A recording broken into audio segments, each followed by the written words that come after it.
Last year, the Phoenix Suns made a series of very intelligent offseason acquisitions and retentions that resulted in them eventually making a huge run to the NBA Finals. And well, it seems like they're beginning to get stuck with some very difficult decisions. Now, what do I mean by that? Well, before we get to the content, make sure you leave a like, consider subscribing and turning on our notifications, and follow us on Twitter and Instagram to check out additional content we do there. And I also do short versions of this content on my TikTok at TheFlightMike. Now that we get all that out of the way, cue the intro.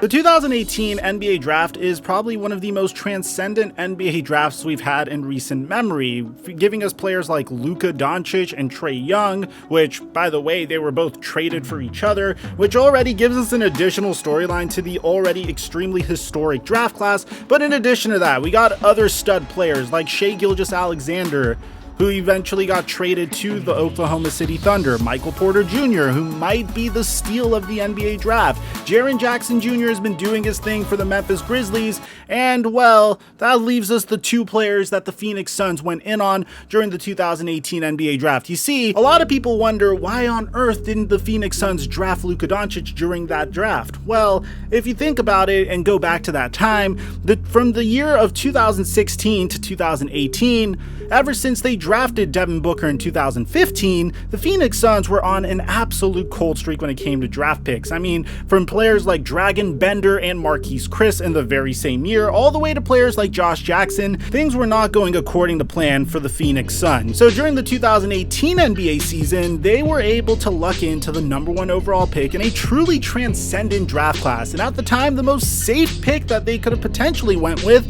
was DeAndre Ayton, and the storyline was perfect. I mean, DeAndre Ayton played for the Arizona Wildcats. A lot of people were comparing him to Karl Anthony Towns, only he was a little bit better on defense, at least in college. If you look at his stats in college, he had a 2.4 defensive box plus minus. He dominated offensively. He even had a 34% three-point percentage, even though he just attempted 1 3 per game. He shot 73% from free throw, which meant there was some potential for him to eventually develop a jump shot during his career. DeAndre Ayton was drafted, and he never really became the face of the Phoenix Suns. And if you're drafting a player like that over the likes of Luka Doncic and Trae Young, which by the way ended up being absolute transcendent talents that the Phoenix Suns missed out on, and they could have used either one of those players on their team, well, I'd expect you to at least be a #2 or a #3 option on the Phoenix Suns. Well, the issue with DeAndre Ayton is, and this isn't to say anything bad about the guy, is he's a tremendous player, but unfortunately he's caught in the wrong time period to be a traditional center.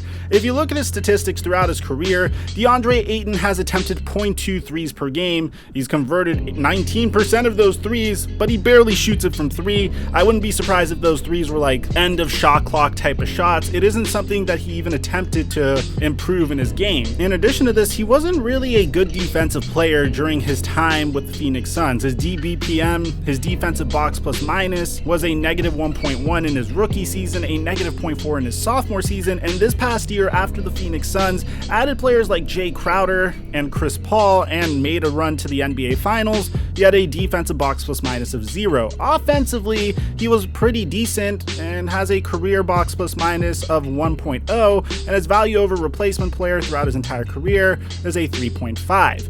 Now, this isn't to say anything bad about the guy. He has a 20.3 PER, but unfortunately, 3 seasons in the NBA is pretty much when teams have to come out and say, okay, this is my value on said player. And what's typically a formality is, let's just max out the #1 overall pick. If he was solid enough, let's give him maximum money and let's move on with our lives. Maybe he develops even more. I'm looking at you, Andrew Wiggins. But that's not what happened with DeAndre Ayton, and that's what's so controversial in this situation. You see, Luka Doncic was offered a 5-year, $207.1 million contract. Trae Young was offered a 5-year, $172.5 million contract. Hell, Wendell Carter, 4-year, $50 million contract. Shai Gilgeous-Alexander, 5-year max. Michael Porter Jr., 5-year max. Mikal Bridges, the teammate of DeAndre Ayton, that was drafted in the same draft class as him, pick number 10, was offered a 4-year, $90 million contract.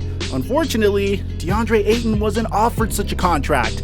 And this is where things get really interesting, because if you also look at things from the Phoenix Suns perspective, this isn't a team that's a huge free agent destination. If you could get your hands on any type of talent, you're going to do whatever it takes to retain that talent. I mean, we're talking about the team that literally gave a 4-year, $120 million contract to a 36-year-old Chris Paul. Imagine paying a 40-year-old $30 million for that season. That's what the Phoenix Suns are doing. That's how starved they are for talent. And during that period of time, the way I rationalize that very extreme contract is Phoenix Suns don't typically get that type of talent in Phoenix. So I 100% understand, hey, this is a team that made it to the Western Conference Finals. We're going to do whatever it takes to retain this team.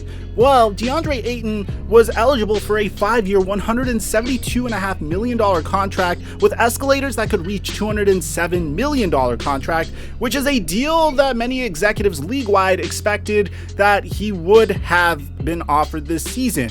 Bear in mind, there's only 2 number 1 overall picks over the past decade that weren't offered a maximum contract extension at the conclusion of their rookie contract. One being Anthony Bennett, the other being Markelle Fultz. And that's where things get a little interesting, because if you look at things from the Phoenix Suns perspective, pretty much DeAndre Ayton is in the exact same situation that Andre Drummond was in, only DeAndre Ayton is 23 years old and is not in his 30s. And that's where we're in an extremely unique situation where high-end traditional centers that don't have the ability to shoot from the perimeter are at an all-time low when it comes to their value. And I'm surprised that DeAndre Ayton didn't see this coming last year. I'm surprised that he didn't expect this to come this year. And I didn't expect the Phoenix Suns to be this aggressive, because first of all, let's report the news. According to Adrian Wojnarowski, Suns talks with DeAndre Ayton on a rookie extension have ended without a deal.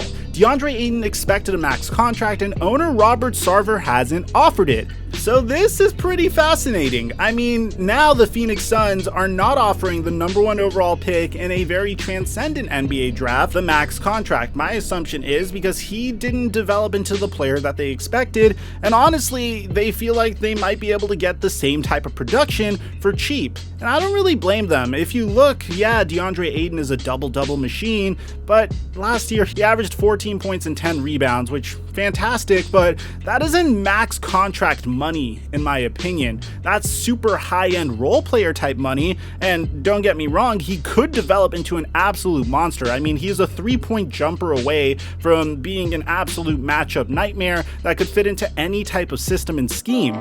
But I guess that's the problem. He hasn't developed that jump shot, and that's what's holding him back from max contract money. At least that would be what my guess is. It's just so fascinating to me that the Phoenix Suns are going this far. So let me know in the comment section down below. Do you agree with what Phoenix is doing? Or do you think DeAndre Ayton is a maximum contract player?